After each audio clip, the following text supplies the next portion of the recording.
Excellent. Yes, Alrighty. to answer the question. Thank you. So here's the summary of guidance to date. Now, if your eyes are like mine, it starts to look quite small or a long way away, but rather than read each item verbatim, it is following what we thought we heard in terms of the guidance to date. Would you like me to go through and proceed them? Yes, all right. So, accelerating climate adaptation, bring forward the OPEX of 1.8 for year 2 of the LTP. The Climate Resilience Fund, establish the fund in year 2, and that's a rate increase of 0.25%, increasing by 0.25% each year of the LTP. So that at the end of it, we have a rate of 2.25%, and the estimated funding is $127 million at the end. Anglican Cathedral, staff engaged with the cathedral rebuild and report back to you. Air Force Museum, consult on an option to fund up to $5 million CapEx in year 4 of the LTP, and we do that consultation during the 25-26 annual plan. Yeah. Yaldhurst Memorial Hall, no additional funding, and gifting it to the Residents Association as proposed in the consultation document. Shirley Community Centre, look, that's really just a moving forward of what was proposed. So the 75,000 is in year 1 of the LTP. The CapEx starts in year 2, and then the 40,000 of OPEX from financial year 27-28, which is year 4. Sports Network Plan, continue the 85.6 million CapEx set aside across the life of the plan.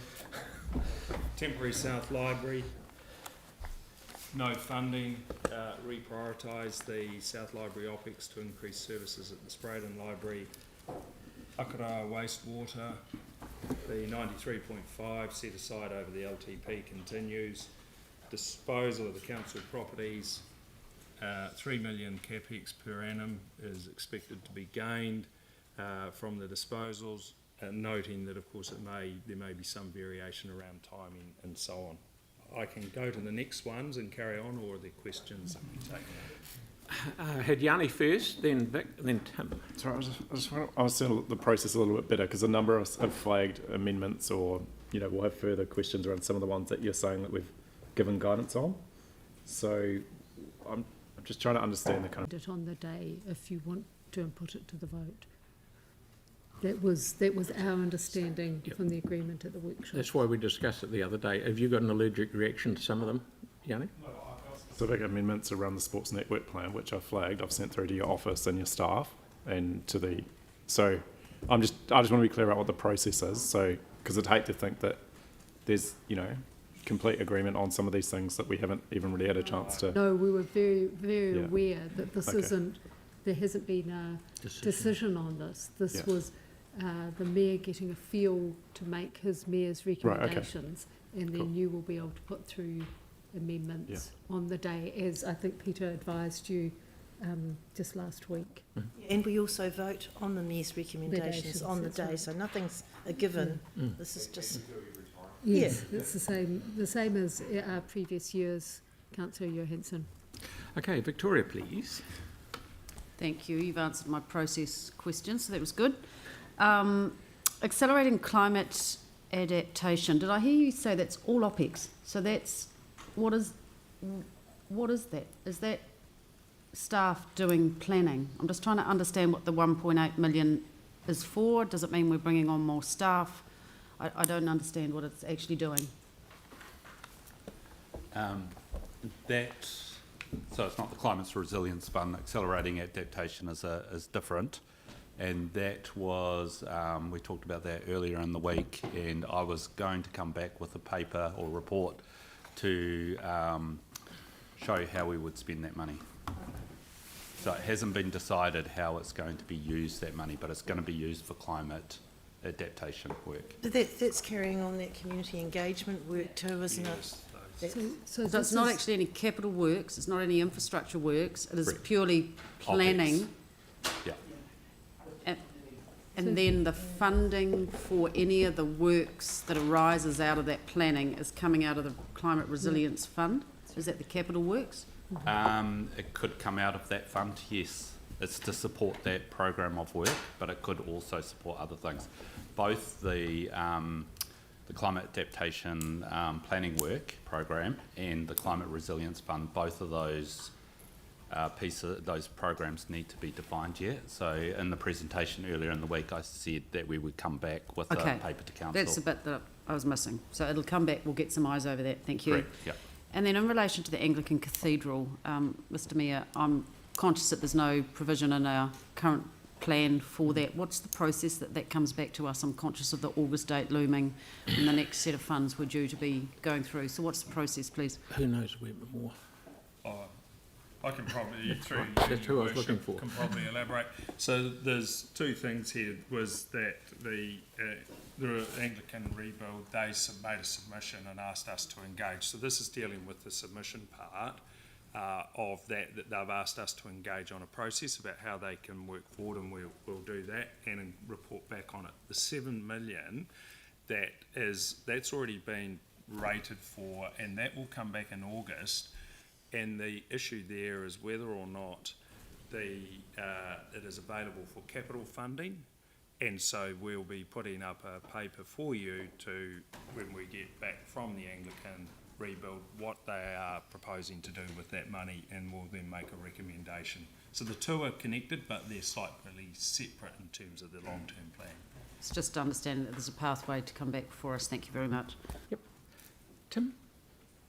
Yeah, just with the first two, I guess my concern is, and it's like a next step, we can't have 3 and 20 kings and queens. You know, we need a really focused look at going forward, because irrelevant of where you think of what's causing climate change, or if it's just a natural thing, things are changing, and we've got a whole lot of pockets of things. I think we need to stop and refocus on where we're going. You know, we've got the Port Hills, we've had actually 5 fires there, not 2. So, you know, there's a whole lot of things happening. We've talked about huge things about coastal adaptation, but the 2 biggest areas, and financially, are the Sumner area and the whole east coast of New Brighton, North Beach, etc. So there's a whole lot of issues that we've got to really shape our head about, because if we're looking at just Christchurch, there's a whole lot of other coastal areas around New Zealand that are affected as well. So I think we've got to change and look at what we're doing.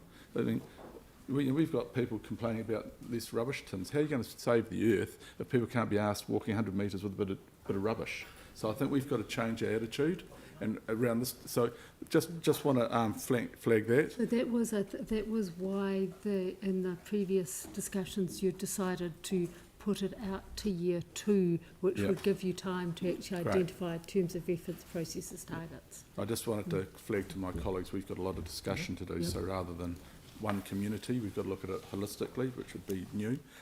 The other thing, temporary library, only mentions Spraydon Library. I think that we also talked about something at some of the that's right. Barrington Mall, something like those. We will fix that up for the final recommendation. Cool. There's outreach work and there's things around. Thank you. And unlike my colleague across the way there, I'm more than happy with the sports network plan, and the sooner it gets going, as the community said, the better.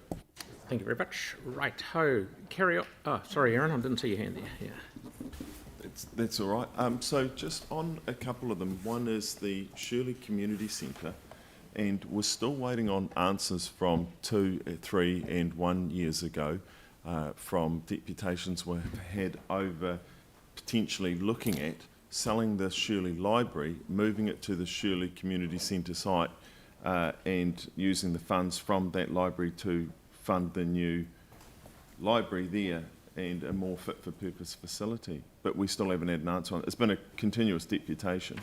Can I just jump in and say that this is a community board project, and they've got all options open at the moment.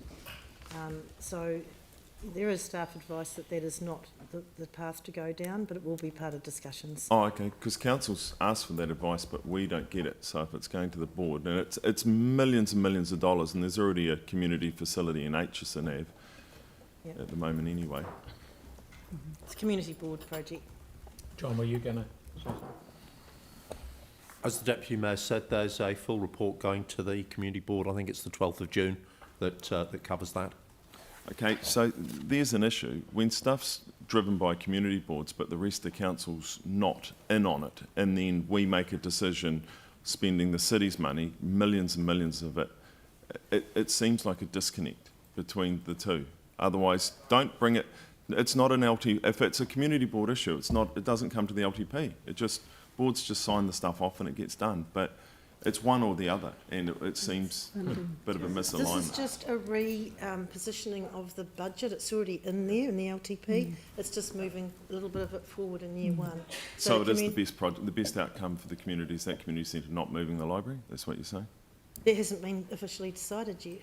It's a process. You're right, Aaron. We did talk a couple of years ago about 3, 2 and 1. Yeah. Selling that and using that money to build a more purpose-built one, maybe where the Shirley Community Centre goes. So we have asked that, but I don't know where that's got So to. the budget was put in is in the LTP, and as the Deputy Mayor said, those decisions were made and that it was going to be a board project. This is just moving that budget forward. Right. So we can progress the investigative work and stuff like that. Okay. And while we're, yeah, that's right. Cool. Okay, thank you. Any other questions before we let the team crack on? Thank you. Fire away, gentlemen. Thank you, Your Worship. So, look, rating for renewals, the guidance was defer the financial year 24, 25, 25, 26, year 1 and 2 of the increases, and then meeting 100% of rating for renewals by 2032. But we do note that there was a request for an alternative option that may be raised as an amendment. And that is to effectively go to a halfway house. So we just note that there for completeness. The city vacant land differential, extend the vacant land differential rate to the areas zoned commercial core in Linwood, New Brighton and Sydenham, and to areas zoned commercial, Banks Peninsula and Littleton. We just there also record that once you've consulted on a rating area, problematic without reconsulting to go and change that area, because that's what you consulted on, and the Rating Act and the Local Government Act have quite prescriptive controls around that. Rating for visitor accommodation and residential as a business, and so residential units used for unhosted short-term accommodation for more than 60 nights per year be charged the business differential rate. And then rating remissions for charities, proceed with the option to simplify the wording in policies 1 and 2. And so that was pretty sure that was, yeah, that's correct. That was the guidance we believe we'd received to date. Your Worship, we're happy to take questions on that before we move to the financial update. Everyone's happy. Quickly. Carry on. Right, I'll hand over to learned friend here from the Treasury.